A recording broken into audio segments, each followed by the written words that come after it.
Hello friends, how are you all? I think all is good. आज का topic है legal communication के ऊपर। लीगल कम्युनिकेशन किस तरीके का होना चाहिए, आज इसी टॉपिक के बारे में बात करेंगे। इस टॉपिक में जिन जिन चीज़ों को हम कवर करेंगे उनमें से सबसे एक लॉ स्टडी के बारे में हम लॉ स्टडी को कवर करेंगे। क्लाइंट की और लॉयर की किस किस तरह की स्ट्रेटेजी होनी चाहिए उसको कवर करेंगे। Without wasting our precious time, let's begin. दोस्तों, क्लाइंट का और लॉयर की कम्युनिकेशन बहुत ही इम्पोर्टेंट है आपके प्रोफेशनल करियर को एनहेंस करने के लिए। उसके लिए हमें समझना होगा कि लॉयर की और क्लाइंट की लीगल कम्युनिकेशन किस तरह की होनी चाहिए। सबसे पहले क्लाइंट के केस की स्क्रीनिंग होनी चाहिए। अटॉर्नी को या लॉयर को सबसे पहले केस की स्क्रीनिंग प्रॉपर तरीके से करनी चाहिए। केस की स्क्रीनिंग में हमें जिन जिन चीज़ों को करना है और जिन जिन चीज़ों से बचना है, उनमें से सबसे पहले हमें बचना है at the time of screening of case. आपको बचना है कि आप मेरिट पे कमिटमेंट ना करें। किसी भी मेरिट की कमिटमेंट से बचें, क्योंकि मेरिट की कमिटमेंट आपको बहुत ही संकट में डाल सकती है।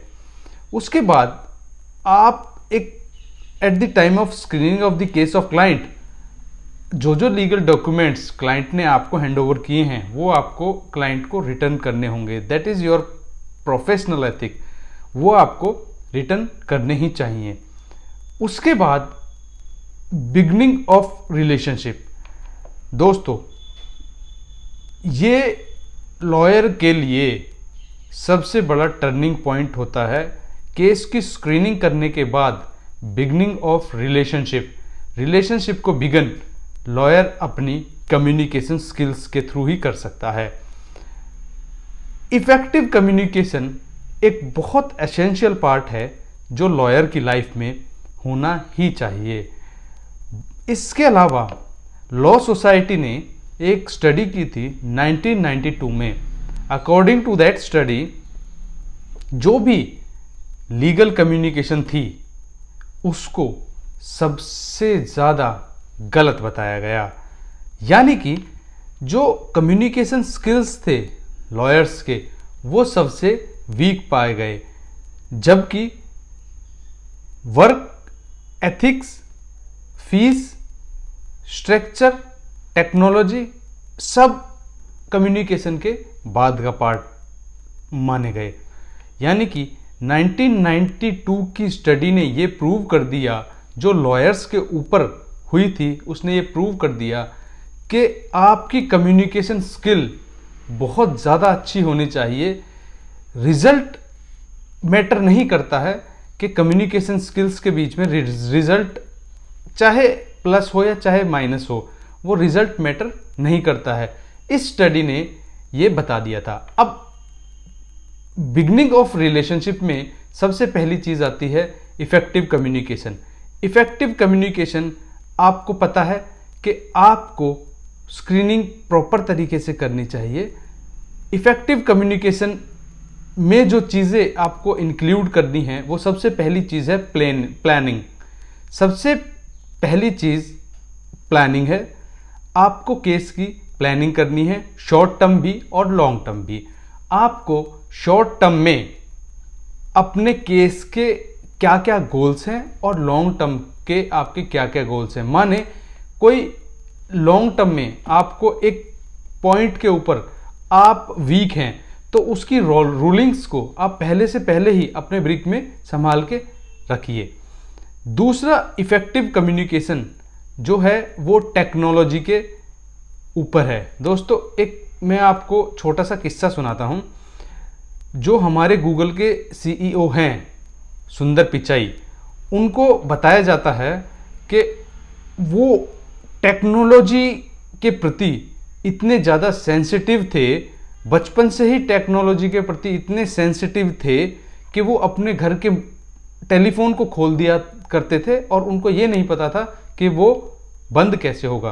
टेक्नोलॉजी ने एक बार बताते हैं कि सुंदर पिचाई जी 3 चीजों से बड़े प्रभावित हुए, एक स्कूटर, एक रेफ्रिजरेटर और टेलीफोन।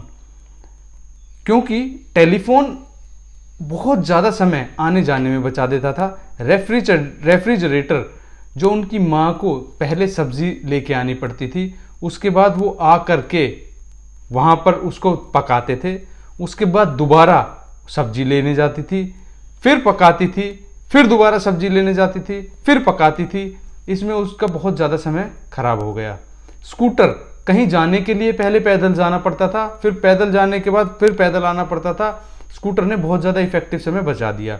इससे सुंदर पिचाई इतने ज़्यादा प्रभावित हो गए कि टेक्नोलॉजी, आपको मशीन इतनी ज़्यादा आपका टाइम को बचा सकती हैं, और जिसने टाइम को बचाना सीख लिया उसने ज़्यादातर चीज़ों को हल कर लिया। तो टेक्नोलॉजी से आपको लेस होना ही चाहिए। आप देखिए, एक ऐप है ई कोड्स, आप उस ई कोड्स को डाउनलोड कीजिए। देखने में वो छोटा सा ऐप लगता है, लेकिन वो टेक्नोलॉजी से भरा हुआ ऐप है। उस ऐप की सहायता से आप काफ़ी हद तक इम्प्रूव्ड हो जाएंगे। आपको काफ़ी चीज़ें आपको ऑनलाइन मिल जाएंगी।